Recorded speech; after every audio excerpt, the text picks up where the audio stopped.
Hey there, fellas. So check this out. This is another video featuring an engine that doesn't run on any sort of conventional fuel. Here's what caught our eye. See that? And so we're looking to make something similar. For the purpose, we need a flywheel, a shaft that won't be hard to find. Since this is an automotive channel, we'll be using a flywheel for a car. We'll put some extra weight on the side where the pressure plate is located to get it spinning good. And so yeah, let's make us one of them engines, fit it to a car, and see what happens. We'll have a spring right here. But how many do we need? The more the better? So 2 bearings, we have the flywheel right here. Spring, spring, spring, and another flywheel on the other end. One that will connect to the gearbox. We have a bunch of footage showing this actually works. This ain't no magnetic engine. We've already established that those don't work, but this ought to work. Time to cut out a flange.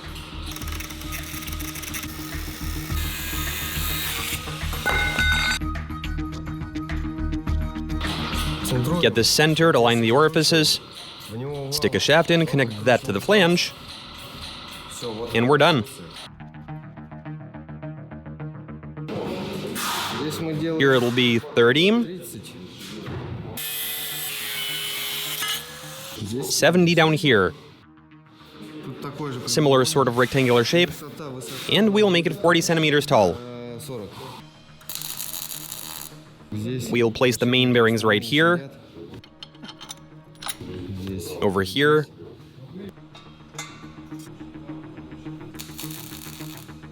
that's how we'll route the shaft.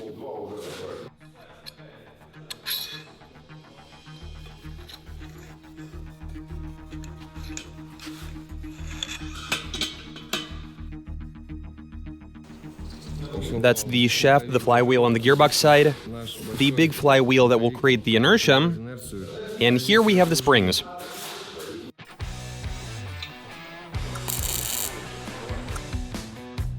The crank will be similar to one for a Lada. One on top, 2 at the bottom, one more up top, making a springy Lada crankshaft.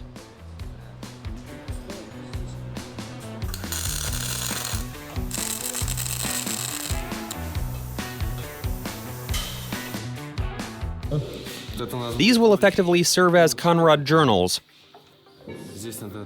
This we'll need to cut out for the spring to fit and the whole thing to work.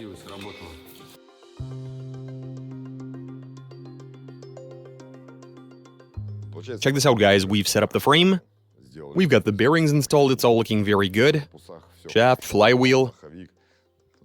For some reason, there's a second one on there, but okay. It'll serve as ballast, and we've got everything set up. This simulates a sort of crankshaft. I mean, we do need something sticking out that the springs will be able to set into motion. That they will be able to pull. And I'd say that this is fairly easy to pull on, yeah. Preferably, we want this to start rotating with minimal force applied to it. And now let's fit that what will get the whole thing moving.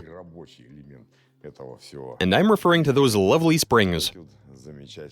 Okay, now let's finish assembly and see how it behaves. Let's do this.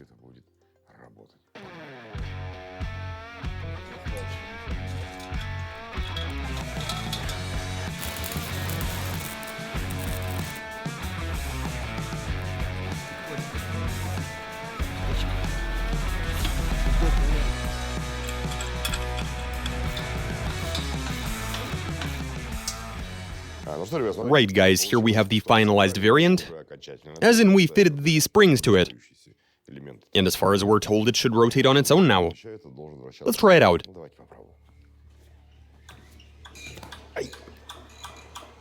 Oh wow, for real?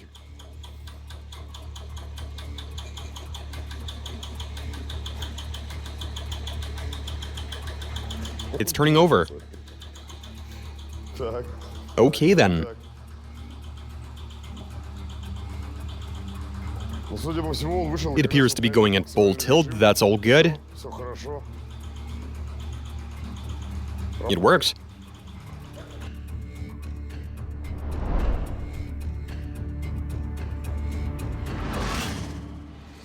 All right, the engine works. Let's fit it to a car.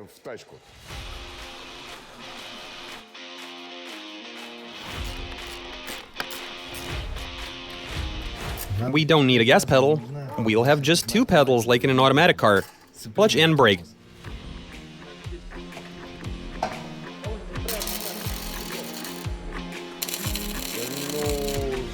Once the engine gets up to speed, there won't be any way to control its rev count. But how do you adjust the speed of the car?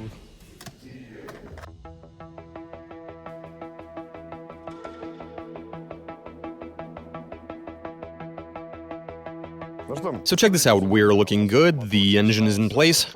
This springy inertia motor, or how do we call it? Springy? Alright, let's call it springy. Let's leave it at that. So it's all good, Nikolai's preparing a starter setup. And the harder you rip it, as shown by our testing, the higher the revs the engine will pick up. I mean, it rotates all the same, but it will be happier to rev, so...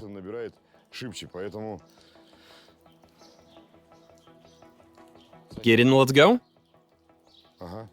Let's give this a try.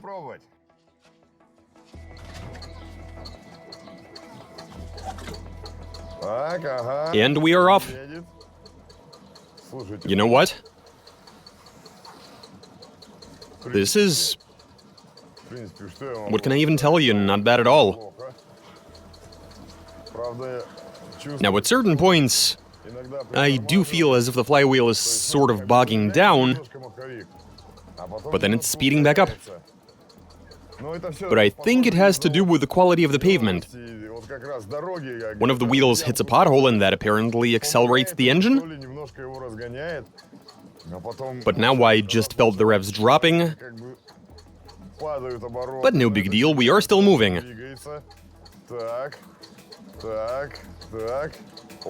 And we are accelerating. When this thing exits any sort of rut, its going gets easier and it starts to rotate faster. And when it encounters some sort of obstacle, that slows it down. We have a rev hunting situation happening. The revolutions per minute are not constant. It is very sensitive to the quality of the pavement. As in, the car can hit a hard edge of a concrete slab or a pothole or something else. But no worries, the important thing is that it's moving. And that is very nice indeed. Yeah, this is terrific. Here we are. Not bad, but we are moving real slow. But it is what it is. The important thing is that the car is being propelled free of charge. And that is good.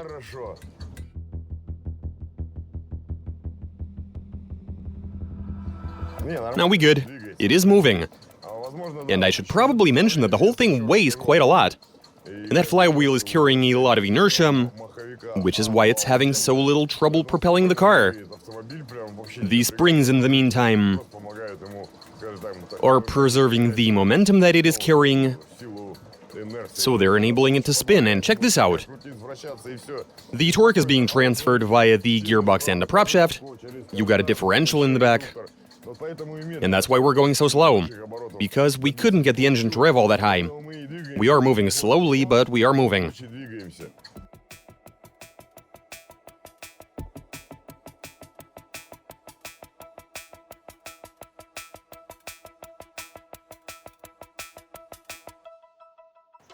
Okay guys, this is all pretty interesting. This here, what do we even call it? Perhaps springy inertia motor? Anyway, we drove on it one way, then the other, without wasting a single drop of gasoline. I mean, we did hear some whirring noises, this isn't perfectly balanced, but whatever. The important thing is that it drives. And quite confidently at that. This is excellent, the flywheel is carrying enough inertia. The springs have enough tension to get this car to move. And we got this to work, it's all good. That's it for this video, catch you guys later. Okay, time for a short physics lesson. Yes, this flywheel is going to create plenty of inertia. There is no way for it to just rotate forever. There are forces that are going to prevent that, including friction, aerodynamic resistance, and what have you. And there's something to add about the springs as well. When one of the springs has stretched out and wants to contract, it's exerting the same sort of force as the other spring that is trying to extend. That obviously creates conflict. They basically cancel each other out. And there is no energy actually making it to the rotating assembly. And you have this flywheel that's encountering friction and whatnot. There is a lot getting in the way. And these springs that aren't really helping it out, so yeah, make of this what you will. The laws of physics still stand tall and proud. So nobody has come up with a perpetuum mobile yet. When they do, that's gonna be sick, but in the meantime, peace out. As soon as we get it spinning, the 6 springs will take it from there. Will the starter motor be up to propelling the car with such confidence? Cut this part out.